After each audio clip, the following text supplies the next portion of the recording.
Baik, selamat siang kepada teman-teman dan ibu yang akan menonton video ini. Perkenalkan, nama saya Franky Saputra Luji dari kelompok 3. Nah, di sini saya akan membawakan materi kami yang berjudul tentang merger dan akuisisi. Nah, sebelum kita membahas lebih jauh tentang merger dan akuisisi ini, kita perlu mengetahui gambaran secara umum tentang merger dan akuisisi, yang dimana korporasi yang dapat mempengaruhi harga saham itu dapat diartikan sebagai merger dan akuisisi, dan juga antara merger dan akuisisi tidak sama. Keduanya memiliki perbedaan mendasar. Merger dan akuisisi merupakan istilah umum yang menggambarkan konsolidasi perusahaan atau aset melalui berbagai jenis transaksi keuangan. Nah, setelah mengetahui gambaran umum tentang merger dan akuisisi, kita akan membahas lagi tentang pengertian secara spesifik tentang merger itu sendiri dan akuisisi itu sendiri. Nah, merger di sini diartikan sebagai penggabungan dua perusahaan dan kemudian membentuk badan hukum atau entitas baru di bawah bendera satu nama perusahaan. Nah, aksi merger ini harus mendapat persetujuan oleh pemegang saham lewat rapat umum pemegang saham atau yang biasa disebut RUPS. Nah, sedangkan pengertian akuisisi sendiri adalah satu perusahaan yang membeli perusahaan lain secara langsung. Nah, perusahaan ini mengambil alih perusahaan yang lama dan dijadikan sebagai milik pribadi ataupun milik lembaga perusahaan tersebut. Dan juga akuisisi terjadi ketika satu perusahaan mengambil alih semua keputusan manajemen dan juga operasional dalam perusahaan, contoh produksi dan penjualan di marketingnya. Selanjutnya, akuisisi juga membutuhkan uang tunai dalam melakukan ataupun meningkatkan skala ekonominya, dan juga mendapatkan pasokan bahan baku dan menurunkan biaya per unit seiring peningkatan produksinya. Selain itu, akuisisi ini mempunyai manfaat, yaitu meningkatkan pangsa pasar perusahaan, mengurangi biaya, dan memperluas lini produk, serta mendapatkan teknologi dan perusahaan yang diakuisisi. Baik, saya Ubrian Yusuf Lindu. Di sini saya akan menjelaskan mengenai motivasi yang terdapat dalam merger dan akuisisi. Dalam merger dan akuisisi itu sendiri terdapat 4 bentuk motivasi. Yang pertama ada motivasi ekonomi, efisiensi. Tujuan perusahaan dalam perspektif manajemen keuangan adalah seberapa besar suatu perusahaan mampu menciptakan nilai tambah bagi perusahaan itu sendiri dan bagi pemegang sahamnya. Merger dan akuisisi memiliki motif ekonomi yang tujuan jangka panjangnya adalah untuk mencapai peningkatan nilai tersebut. Oleh karena itu, seluruh aktivitas dan pengambilan keputusan harus diarahkan untuk mencapai tujuan tersebut.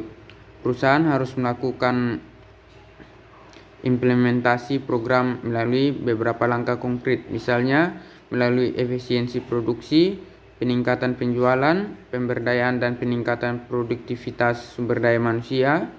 Dan di samping itu juga motif ekonomi merger dan akuisisi yang lain meliputi mengurangi waktu dan biaya serta risiko kegagalan pada saat memasuki pasar yang baru, mengakses reputasi teknologi dan produk serta merek dagang, memperoleh individu yang bersumber daya manusia yang profesional, dan membangun kekuatan pasar, membangun kekuatan monopoli dan memperluas pasar. Yang kedua ada motivasi sinergi.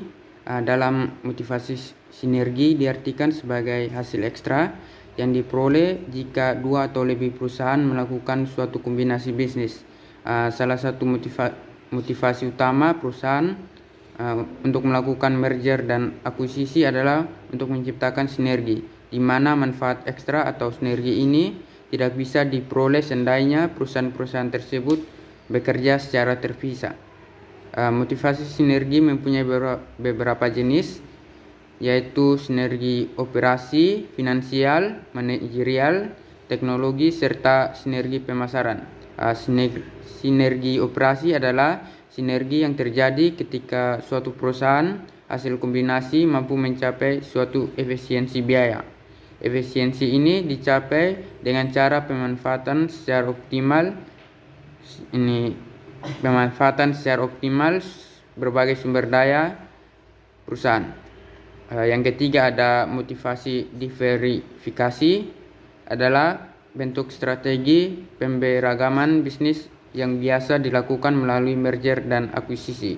Diversifikasi dimaksudkan untuk mendukung berbagai aktivitas bisnis dan operasional perusahaan untuk pengamanan posisi. Motivasi diversifikasi ini memberikan pemanfaatan seperti transfer teknologi dan pengalokasian dana. Yang keempat ada motivasi non-ekonomi.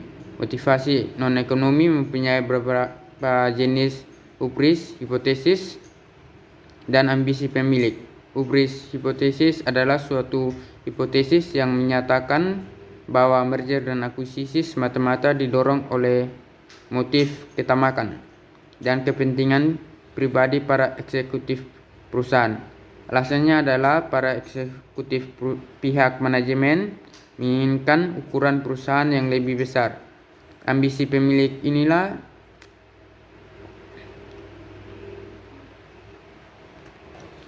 ambisi inilah yang menjadi motif utama untuk menguasai berbagai sektor industri. Perusahaan-perusahaan tersebut akan membentuk konglomerasi di bawah kendali suatu perusahaan induk. Jika pemilik perusahaan dominan dalam mengendalikan keputusan perusahaan, akibat manajemen pun dapat dikendalikan untuk memenuhi keinginan pemilik tersebut. Saya atas nama Bensor Polisudikoa. Di sini saya akan melanjutkan materi kami mengenai merger paradox. Di sini ada dua, yaitu yang pertama mindset perusahaan pembeli, di mana pembeli atau dalam konteks merger perusahaan yang memimpin perusahaan lain cenderung merasa menang dan superior. Sikap semacam ini bisa berdampak pada suatu anggapan bahwa ketajaman bisnis mereka, baik dalam hal strategi, kebijakan, prosedur, sistem teknologi, maupun orang-orangnya yang lebih superior ketimbang perusahaan yang dimerger atau diakuisisi, dan di sisi lain menganggap bahwa pihak lain lebih inferior.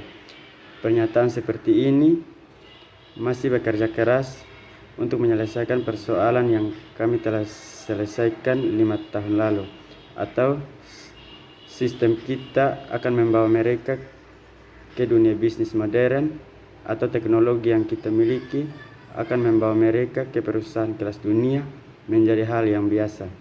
Yang kedua yaitu mindset perusahaan yang dibeli, di mana jika para eksekutif perusahaan yang mengakuisisi mempunyai perasaan menang dan bersikap merendahkan pihak lain, para eksekutif dari perusahaan yang dimerger atau diakuisisi mempunyai sikap dan perasaan yang sebaliknya.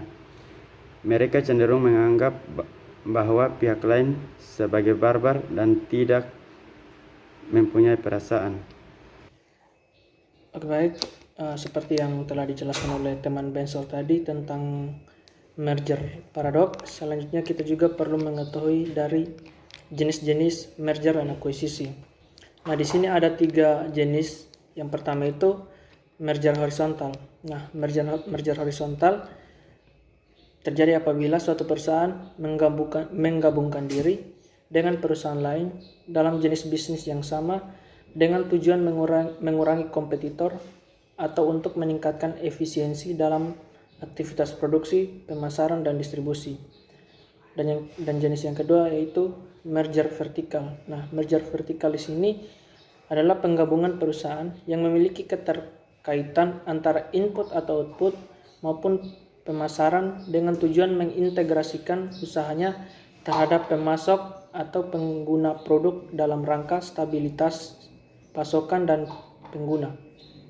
Dan jenis selanjutnya yaitu merger konglomerat. Nah, merger konglomerat ini adalah penggabungan dua atau lebih perusahaan dari industri yang berbeda, sehingga model ini bertujuan untuk mendiversifikasi bidang bisnisnya untuk mengurangi risikonya.